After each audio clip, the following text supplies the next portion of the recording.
नगे च सुरेंद्रे च कौशिके पाद संस्पृशि निर्विशेष मनस्काय श्री वीरस्वामिने नमः। आरहत वाङ्मय में कहा गया है, सवणे नाणे विन्नाणे पच्चखाणे य संजमे अनन्नवे तवे चेव बोदाणे अक्रिया सिद्धि आसि। आदमी के जीवन में निमित्त और उपादान, इनका अपना प्रभाव होता है, हो सकता है। दोनों कारण हैं। कारण उपादान कारण यानी मूल कारण, और निमित्त कारण यानी एक सहायक कारण।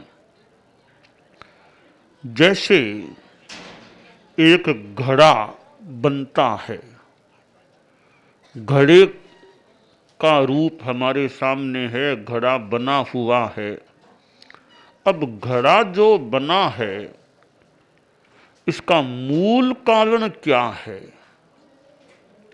कि मूल कारण तो मिट्टी है, मृत्तिका।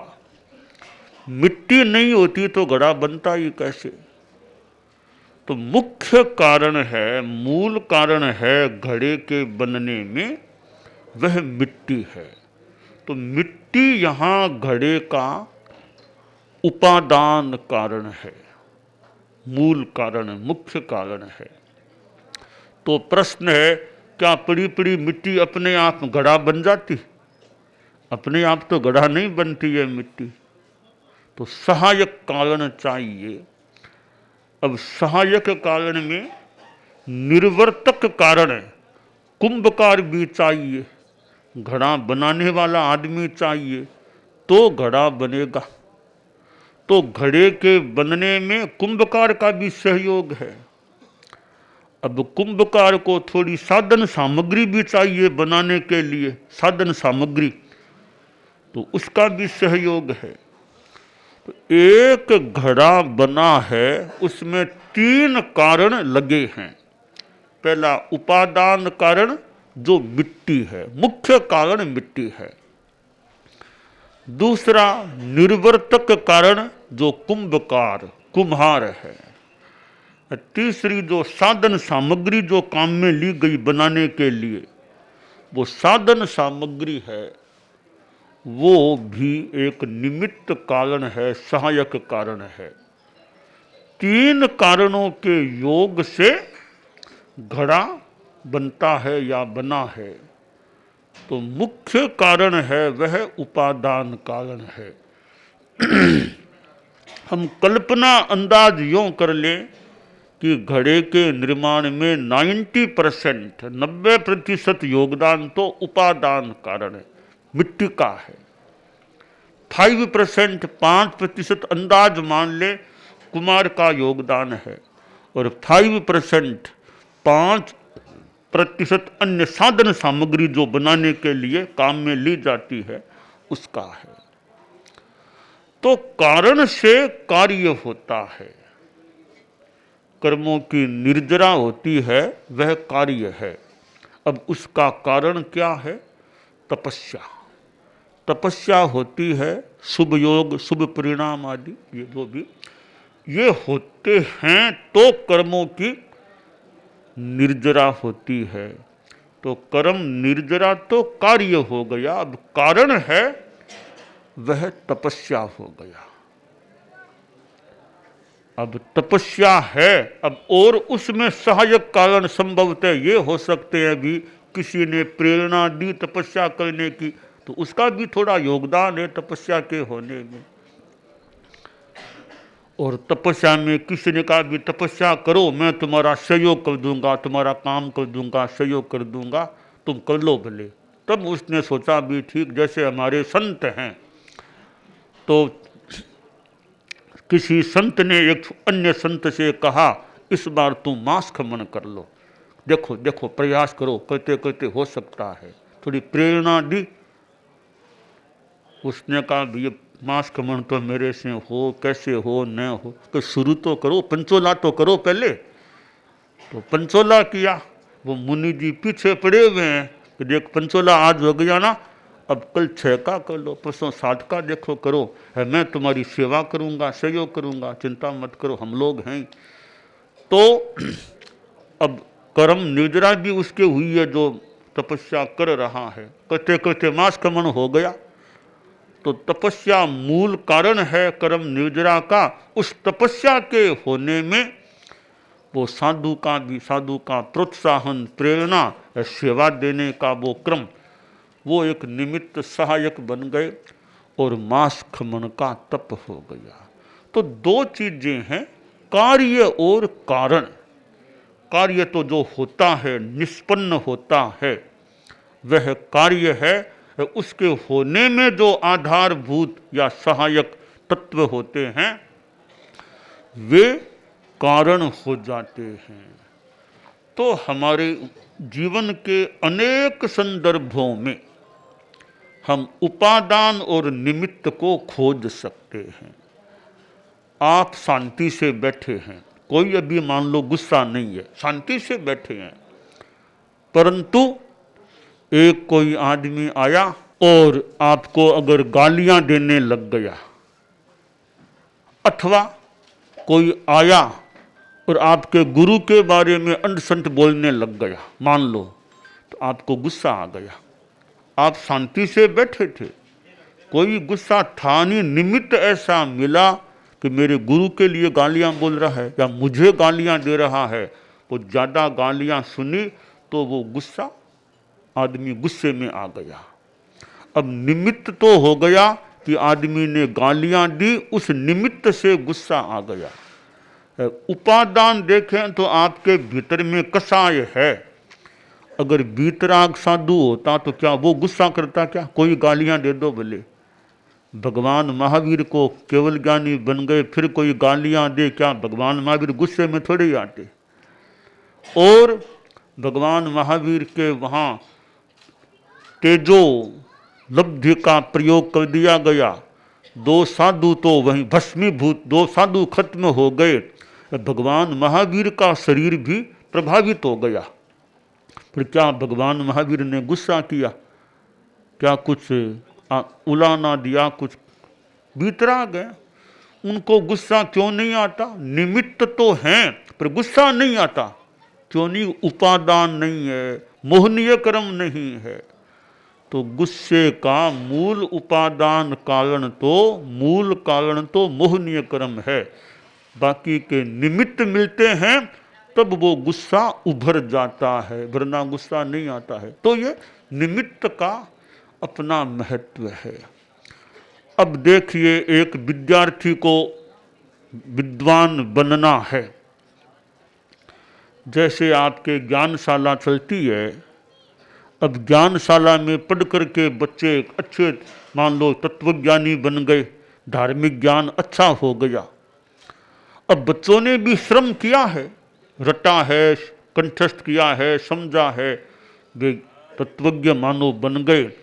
तो मूल तो मान लें उनका अपना ज्ञानावरणीय क्रम का क्षयोपशम था, है उनका पुरुषार्थ था, पर साथ में उनको ज्ञानशाला का निमित्त मिला, व्यवस्था मिली, कोई पढ़ाने वाले मिल गए, पुस्तक आदि सामग्री भी मिल गई, बैठने के लिए स्थान मिल गया पढ़ने के लिए। अब ये सब निमित्त मिले तो वे बच्चे पढ़ते पढ़ते धर्म के क्षेत्र में ज्ञानी बन गए। तो विद्यालय में बच्चे पढ़ते हैं, पढ़ करके कोई डॉक्टर बन गए, आगे जाकर कोई वकील बन गए, इंजीनियर बन गए, तो उनका अपना ज्ञानावरणीय क्रम का क्षयोपशम है और पुरुषार्थ भी किया होगा। पर साथ में उनको विद्यालय का निमित्त मिला है, मास्टर जी पढ़ाने वाले मिले हैं, पुस्तकें मिली है, लिखने के लिए लेखनी आदि आदि स्टेशनरी सब मिले हैं, तो वे अच्छे डॉक्टर, अच्छे वकील, अच्छे इंजीनियर, अच्छे न्यायाधीश, अच्छे अध्यापक बन गए। तो उपादान और निमित्त, हम इन दोनों को जीवन के विभिन्न क्षेत्रों में देख सकते हैं, विश्लेषण कर सकते हैं। अब आदमी के जीवन में परिष्कार आता है।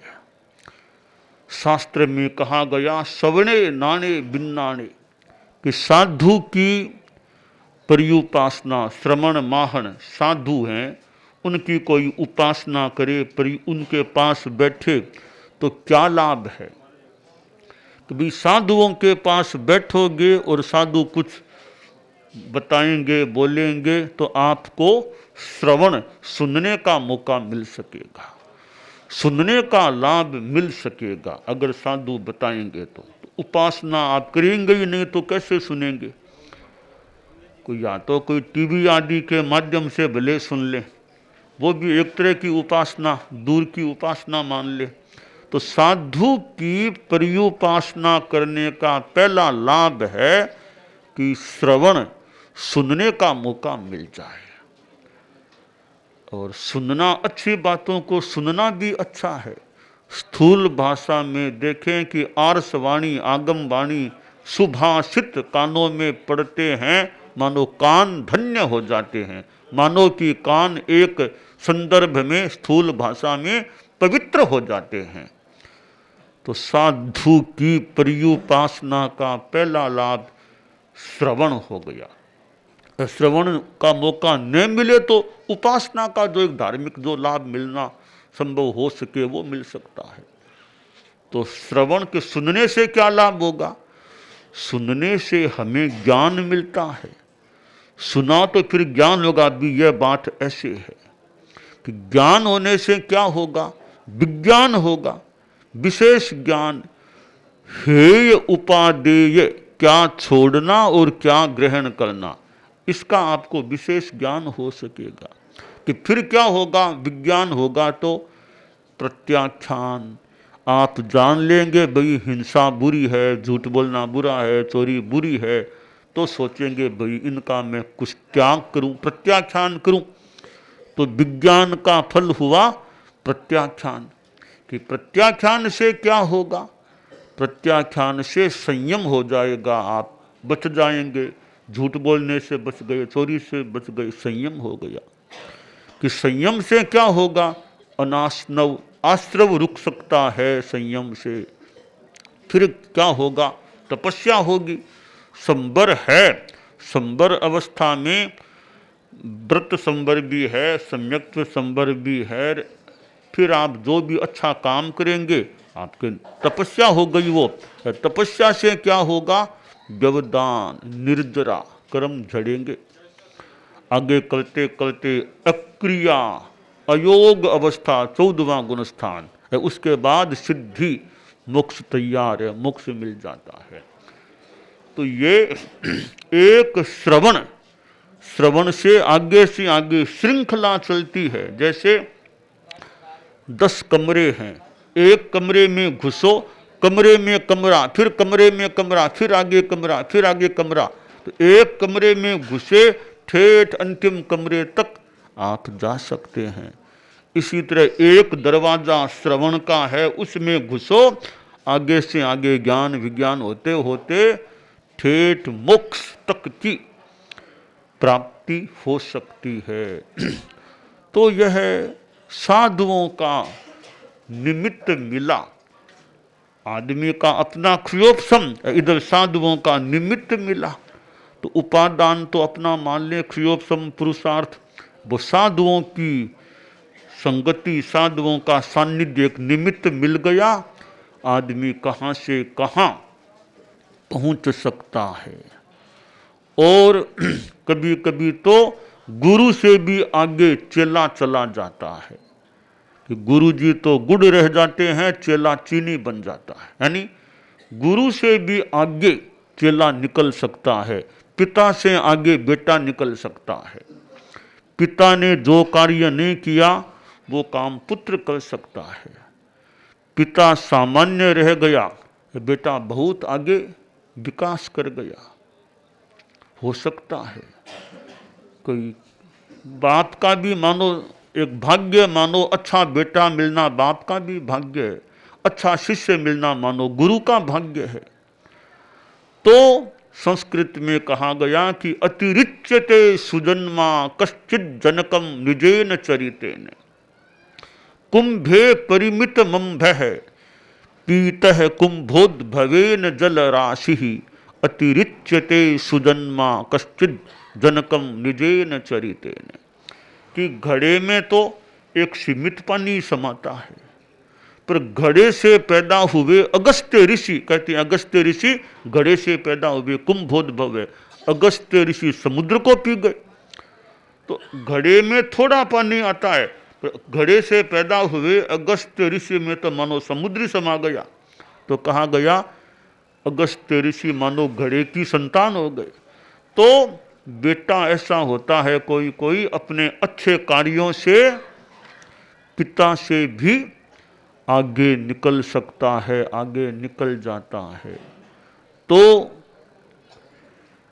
कई कई बाप ज़्यादा अच्छे होते हैं, बेटा इतना अच्छा नहीं भी हो, दोनों ही बात है। फिर कई कई बेटे ऐसे होते हैं जो अपने बाप को भी पीछे, यानी बाप से आगे निकल। आपके संसार में देखो तो आर्थिक दृष्टि से देखो कि पिता तो सामान्य स्थिति में रहा, बेटा तो करोड़ों करोड़ों का व्यापार करके बहुत आगे बढ़ गया। हो सकता है हो जाए। पिता सामान्य गांव में रहा, खेती बाड़ी में रहा, बेटा प्रधानमंत्री बन जाए। पिता तो चाय बेचना आदि काम करता है, बेटा बहुत आगे निकल गया। तो योग संयोग भाग्य आदि आदि की करामात हो सकती है कि अपने पिता से पुत्र भी आगे निकल जाए। तो पिता के लिए एक संतोष की बात भी कि मेरे से ज़्यादा मेरा बेटा आगे निकल गया है। फिर अच्छे कार्य में आगे बढ़े तब तो मान लो, खराब कामों में आगे बढ़ जाए फिर तो मतलब ही क्या है। तो अच्छे संस्कार आए। एक प्रधानमंत्री जी थे, तो उनसे कोई समाचार पत्र वाले आए, इंटरव्यू ले रहे थे। तो पूछते पूछते बोले, साहब कि आप प्रधानमंत्री हैं हमारे देश के, आपका जो बेटा है वो तो बहुत हाई फाई बड़े बड़े प्लेनों में घूमता है, बड़ी अच्छी ट्रेनों में, बहुत अच्छे अच्छे कपड़े, बहुत शौकीन है, ऐसा है वैसा है, आए दिन अच्छी प्लेनों में घूमता रहता है। आपको देखा हमने, आप तो साधारण तरीके से रहते हैं, कोई ज़्यादा हाई फाई नहीं, सामान्य कपड़े पहनते हैं, सामान्य रूप में यात्रा कर लेते हैं। आपका बेटा इतना हाई फाई, इतने ढंग से क्यों वो करता है, इसका क्या कारण है? तब प्रधानमंत्री बोला कि भाई इसका एक कारण यही लगता है कि मैं प्रधानमंत्री हूँ, मैं तो किसान का बेटा हूँ, वो प्रधानमंत्री का बेटा है, ये अंतर है। मैं किसान, मेरा पिता किसान था, मैं उनके पास रार खेती बाड़ी करता था, वो सादगी के संस्कार मुझे पिताजी से मिले थे। तो प्रधानमंत्री बनने के बाद भी मैं तो सादगी में ही रहता हूँ, सामान्य जीवन, सादगी का जीवन। वो रह गया प्रधानमंत्री का बेटा, तो वो सोचे मेरा बाप तो प्रधानमंत्री, मैं तो हाई फाई जीवन जीऊँगा, तो वो उस भावना से रहता है। तो पिता के पास अच्छे संस्कार मिल जाएं बेटे को, वह भी बड़ी संपत्ति है। ठीक है, बेटा भी प्रधानमंत्री बन जाए, पिता ने भी बने, वो भी एक विकास की बात है, पर संस्कारों में बेटा आगे बढ़ा या नहीं बढ़ा, वो भी महत्वपूर्ण बात है।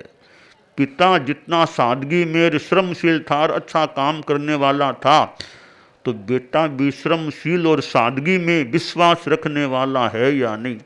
ज़्यादा सुविधावादी बन गया, वो श्रमशील और कुछ अच्छे संस्कारों वाला है या नहीं।